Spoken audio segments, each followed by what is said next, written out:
ప్రైజుల్లా మన ప్రభువును రక్షకులను యేసుక్రీస్తు వారి పేరిట మీకు శుభాలు దైవాశిస్సులు అనుగ్రహింపబడునుగాక. ప్రభునందు దేవుని బిడ్డలారా, మరి ఈరోజు సందేశము అంశం ఏంటంటే, చాలా మంది మన ఆ, వయసు మీరిన వారు కావచ్చు,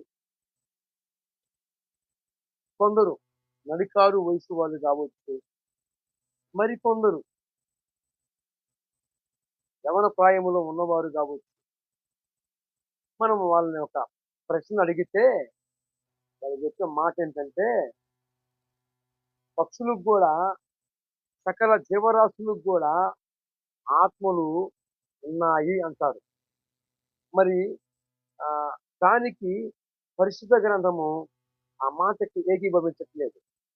మనుషుల్లో ఆత్మలు ఉన్నాయని పరిశుద్ధాత్మ దేవుడు, అంటే దేవుడు సృష్టికర్త అయిన భగవంతుడు స్పష్టంగా తెలియజేశాడు.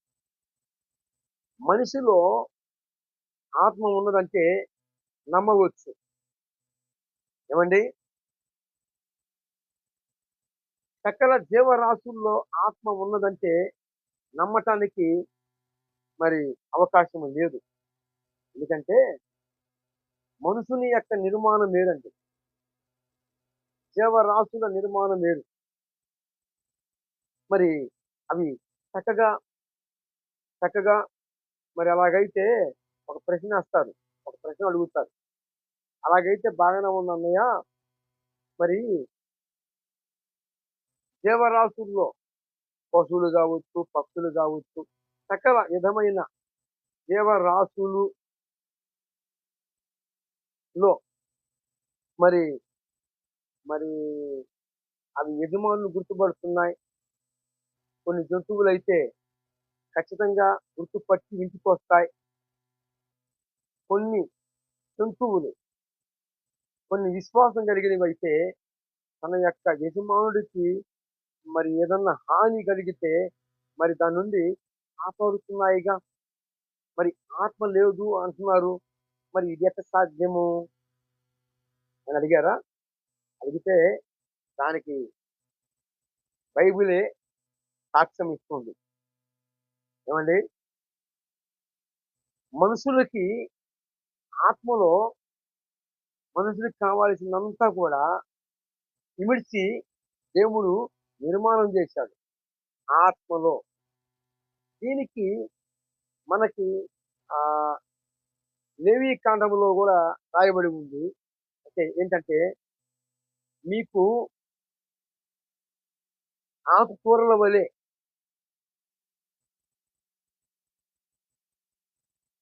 మీకు ఏది ఇష్టమో దాన్ని తినండి, మీకు ఆకుకూరల వలె మీకు ఇచ్చాను అన్నాడు. కానీ వాటి రక్తమును మాత్రము భూమిలో ఒలికించండి, భూమిలోకి దాని రక్తమును పంపించేసి తర్వాత ఆ శరీరమును మీరు భుజించవచ్చు, ఆకుకూరల వలె మీకు ఇచ్చాను అని ఒక కండిషన్ పెట్టాడు. ఏంటంటే దాని రక్తములో దాని ప్రాణం ఉంది కాబట్టి రక్తముతో ఉన్నది ఏది కూడా తినకూడదు. రక్తమును ఒలికించి చాలా మంది ఆ రక్తమును పట్టి, పూర్వీకులు చాలా మంది రక్తమును పట్టి దానిని వేపుకొని దానిని ఫ్రై చేసుకొని ఆ దానిని ఆ యొక్క రక్తమును ఆ గెడ్డని తింటారు. అయితే ఒక శరీరాన్ని ఒక 50 పోగులేసి 50 భాగాలుగా వేసి ఆ పంచుకుంటే ఆ ఆ రక్తము తిన్నవాడు దోషం ఎంతయ్యా అంటే ఆ 50 భాగాలు చేసుకొని వాళ్ళు పంచుకొని వెళ్ళిపోయారు. అయితే ఆ యొక్క ఆ, మీకు అర్థం కావాలని విరమర్చి చెబుతున్నానండి. ఒక 50 భాగాలు చేసుకొని 50 మంది ఆ శరీరాన్ని పంచుకొని తీసుకోకపోతే ఒక రక్తము బ్లడ్ ఫ్రై చేసుకొని తిన్నవాడు ఎంత దోష శిక్ష మోస్తాడో తెలుసా? ఆ 50 భాగాలు చేసుకొని పంచుకొని పోయిన వారికి ఏ దోషం ఉండదు గానీ, రక్తము ఒక్కడే తీసుకుంటున్నాడు గదా! ఆ రక్తము ఎవరైతే భుజిస్తారో మరి ఆ యొక్క దోష శిక్ష ఎంత తీవ్రంగా ఉంటదంటే, అది దేవుడు చెప్పిన ఆజ్ఞ. కొత్త నిబంధనలో గూడా చెప్పాడండి. పాత నిబంధనలో చెప్పాడు. క్రొత్త నిబంధనలో గూడా రక్తముతో కూడినది ఏది గూడా రక్తముతో కూడినది మీరు తినవద్దు. విగ్రహ సంబంధమైన దాన్ని గూడా రక్తముతో కూడిందైనా సరే, విగ్రహ సంబంధమైన దాంట్లో ఆరాధన చేసుకున్నదైనా సరే, ఏదైనా సరే గొంతు పిసికి ఆనాటి కాలంలో వాళ్ళేం చేసేవాళ్ళంటే, గొంతు పిసికి చంపేవాళ్ళు. ఎందుకంటే, ఈ గొంతు పిసికినప్పుడు ఏమైద్ది, బ్లడ్డు లోపలే గడ్డగట్టి అది రుచిగా ఉంటదని చెప్పి పూర్వీకులు అలాగా ఆలోచన చేసి గొంతు పిసికి ఆ యొక్క శవాలని భుజించేవాళ్ళు. అందుకు అపొస్తలుల కార్యములు 15 అధ్యాయము 28 వచనము, 19 వచనములో గొంతు పిసికి చంపిన దాన్ని రక్తమును విసర్జించాలి. తినవద్దు. లేవి కాండములో గూడా చెప్పాడేమని? రక్తముతో ఉన్నదాన్ని ముట్టవద్దు. దానిని భూమిలోకి ఒలికించండి. తర్వాత మాంసము, శరీరాన్ని పూజించవచ్చు. ఏది ఇష్టమో తినవచ్చు. మీకు ఆకుకూరల బలి ఇచ్చానన్నాడు. మన అంశం ఇంతవరకు బాగానే ఉంది. నేను అంటుందేంది అడిగారా? జీవరాశుల్లో ఆత్మ లేదండి. చాలా మంది ఇక్కడ చాలా చాలా బలుస్తున్నారు. నేను చాలా మంది పెద్దవాళ్ళని అడిగినప్పుడు వాళ్ళు చెప్పిన మాట ఏంటంటే, జంతువుల్లో గూడా ఆత్మ ఉంది అన్నారు. ఏవండీ? జంతువుల్లో ఆత్మ లేదు. మరి ఎలాగా సాధ్యం? ఎలాగ యజమానిని గుర్తుపడుతుంది? ఎలాగ సహాయపడుతుంది? నిజానికి వాస్తవంగా ఒక కుక్కను తీసుకుంటే, కుక్క ఒక చిన్న దాని కడుపార పెట్టకపోయినా ఒక చిన్న ముద్ద పెడితే అది విశ్వాసం కలిగి ఉంటది గదా!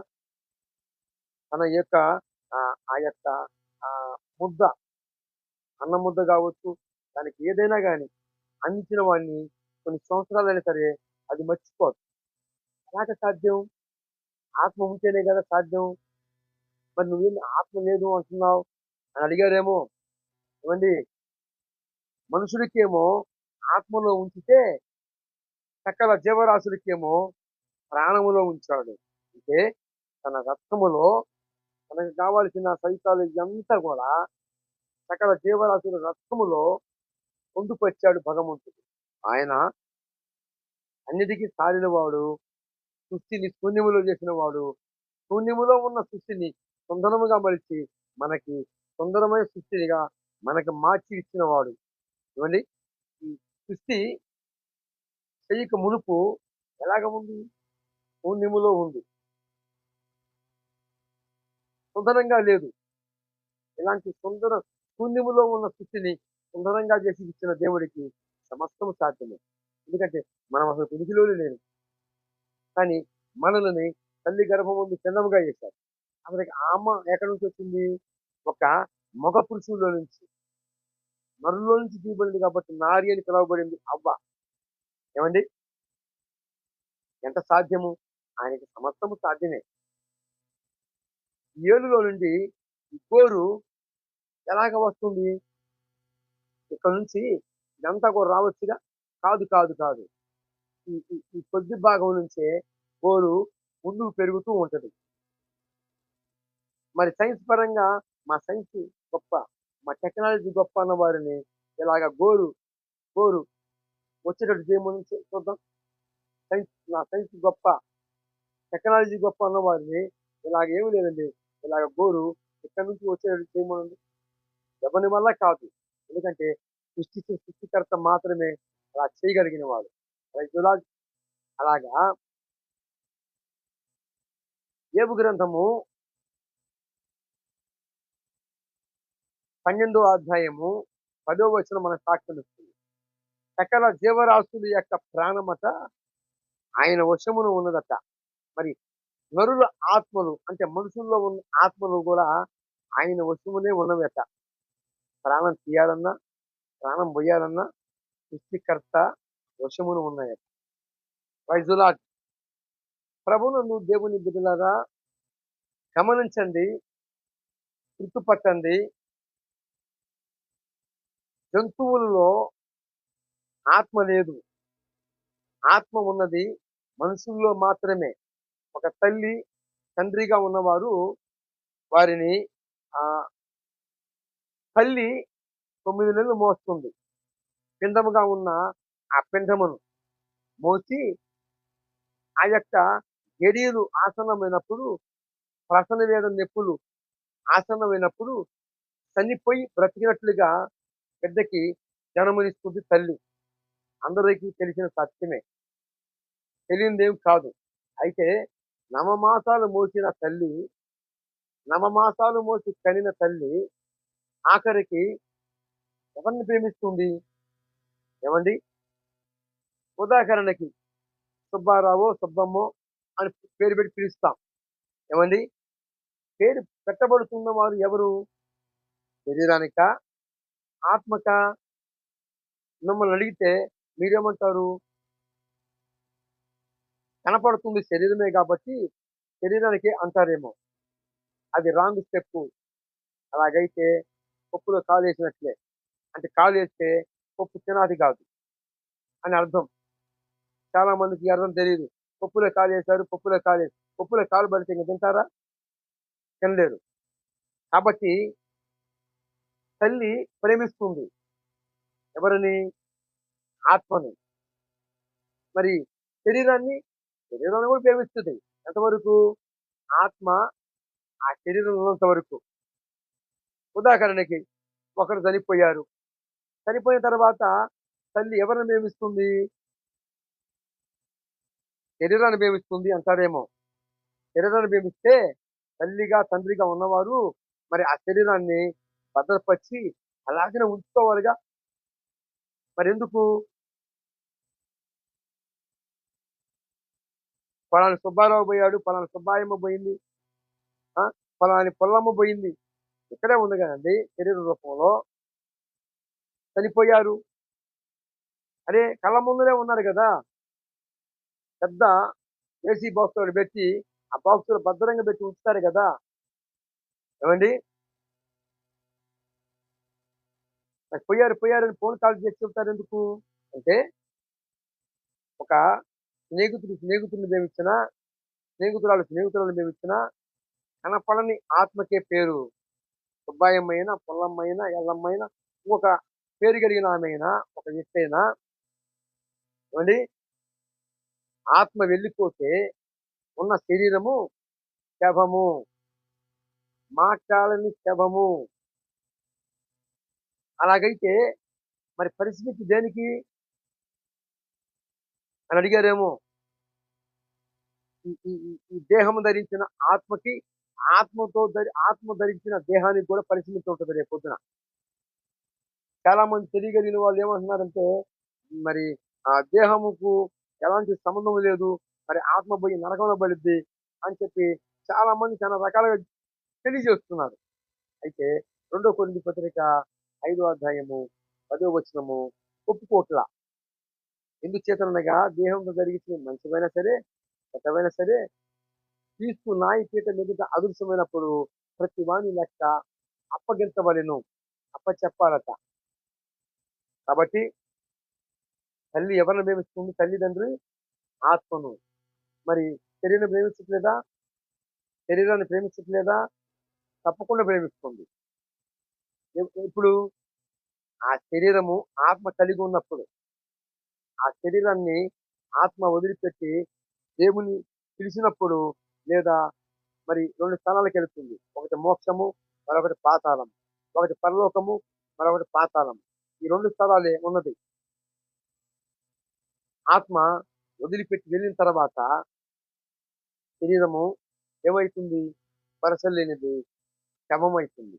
అందుకే తల్లిదండ్రి కన్నీళ్లు పెట్టుకొని దుఃఖపడుతూ తల్లిదండ్రి అయినా సరే, తల్లిదండ్రి పోయినప్పుడు బిడ్డలైనా సరే ప్రేమిస్తున్న వారు ఎవరయ్యా అంటే ప్రేమిస్తున్న వారిని ఎవరయ్యా అంటే మరి ప్రేమిస్తున్న వ్యక్తి ఎవరయ్యా అంటే ఆత్మ. ఆ ఆత్మ వెళ్ళిపోతే ఇక శవమే. ఎరచి తల్లి ప్రేమిస్తుంది దేహాన్న, దేహం ధరించిన ఆత్మన అంటే ఆత్మను, ఆత్మతో పాటు దేహాన్ని. ఈ దేహానికి ఆత్మ ఉంటేనే విలువ. లేకపోతే ఈ దేహము శవం. ఎందరు పిలిచినా పలకదు. ఎందుకు? దీనిలో జీవాత్మ లేదు. వెలుగు లేదు. ఆ వెలుగు ఎక్కడికెళ్ళింది? పాతాళానికి చేరిద్ది ఒకటి. ఒకటి మోక్షానికి చేరిద్ది. ఎందుకంటే ప్రభువు యేసుక్రీస్తు వారి రక్తమున కడగబడితే మోక్షము, యేసు ప్రభు వారిని విసర్జిస్తే పాతాళము. ఈ 2 స్థలాలకెళ్ళింది. ఇది ముఖ్యంగా ఏం తెలుసుకున్నాం? ఆత్మ సకల జీవరాశుల్లో లేదు. మరి ఎక్కడ ఉంది? మరి ఎలాగా గుర్తుపడుతున్నాయవి? వాటి రక్తములోనే దేవుడు ఇమిడ్చాడు. మనుషుల్లో ఆత్మ ఎలాగైతే ఇమిడ్చాడో దేవుడు క్రియేటర్, క్రియేటర్ ఉన్నదాన్ని లేనిగా, లేని దాన్ని ఉన్నదానులుగా చేయటానికి ఆయన సర్వశక్తి కలిగిన వాడు. ఆయన పేరు నజరేయుడైన యేసు క్రీస్తు వారు. ఆయన యేసు అనే నామము అన్ని నామాల కంటే ఆయనకి ఉన్నతమైన నామం ఇవ్వబడి ఉంది. ఏంటయ్యా అంటే యేసు అనే నామం. యేసే సృష్టికి ఆధారమైన వాడు. యేసే అందరికి పాపాలకి ప్రాయశ్చిత్తం విధించిన వాడు. యేసే రక్షకుడు. ఈ లోకానికి సత్యవంతుడు, న్యాయవంతుడు, తీర్పు తీర్చువాడు. ఆయనే సైన్యములకు అధిపతి యెహోవా. ఆయనే యేసుక్రీస్తు వారు. కాబట్టి తల్లిదండ్రులు ప్రేమించిన ఎవరని? ఆత్మనే. ఆత్మ వదిలిపెట్టిపోతే శవం. కాబట్టి ప్రభునందు దేవుని బిడ్డలారా, తల్లి ప్రేమిస్తుంది ఎవరని? బిడ్డ ప్రేమిస్తున్నవాడు ఎవరు? ఆత్మను. ఆ ఆత్మకే పేరు, శరీరానికి కాదు పేరు. ఆత్మ కలిగి ఉన్నదానికి ఉంటేనే శరీరానికి విలువ. అందుకే పేరు పెడుతుంది ఎవరికి? లోపలున్న ఆత్మకే. మరి తల్లిదండ్రి ప్రేమిస్తే, శరీరాన్ని అంతగా ప్రేమిస్తే అలాగ ఉంచుకోవాలి. మరి ఎందుకు తీసుకెళ్ళి దహనం చేస్తారు అంటే ఇన్నాళ్ళు తల్లిదండ్రులు ప్రేమించిన ఆ యొక్క జ్యోతి జలమైపోయింది. ఇప్పుడు ఎంతసేపు పిలిచినా ఆ శరీరం పలకదు. కాబట్టి ఎవరిని ప్రేమిస్తున్నారు? ఆత్మను. మనుషుల్లో మాత్రమే ఆత్మ ఉన్నది. అక్కడ జీవరాశుల్లో ఏం తెలుసుకున్నాం మనం ఈ రోజున? జీవరాశుల్లో ఆత్మ లేదు. మనుషుల్లో ఆత్మ ఉంది. మరి జీవరాశుల్లో ఏముంది? తన రక్తములోనే దానికి కావలసిన ఫెసిలిటీ మొత్తం దేవుడు ఇమిడ్చాడు. రైజులాజ్. కాబట్టి ఎవరన్నా వాదన చేస్తే ఇది ఈ అంశాన్ని వారికి చూపించండి. కాబట్టి ప్రభువును దేవుని బిడ్డలారా, మీరు ఇంకా తెలుసుకోకపోతే, ప్రభువు యేసుక్రీస్తు రక్తమున కడగబడకపోతే జాగ్రత్త. పాతాళ అగ్ని ఉంది. త్వరగా మారుమనసు పొంది పాప క్షమాపణ నిమిత్తమైన బాధ్యత పొందితే దేవగ్రంథం ముందు మీ పేరు రాయబడి ఉంది. ఎవరి పేరు దేవగ్రంథం ముందు రాయబడకపోతే వాళ్ళు మునుకున్న అగ్ని గుణంలో పడవేయబడినని చెప్పి ప్రకటన గ్రంథము 20వ అధ్యాయము 15వ వచనములో రాయబడి ఉంది. మీ పేర్లు దేవగ్రంథం ముందు ఉన్నాయా? అయితే మీరు ధన్యులు. అతి కృప మీకు అనుగ్రహించబడును గాక. ఆమేన్.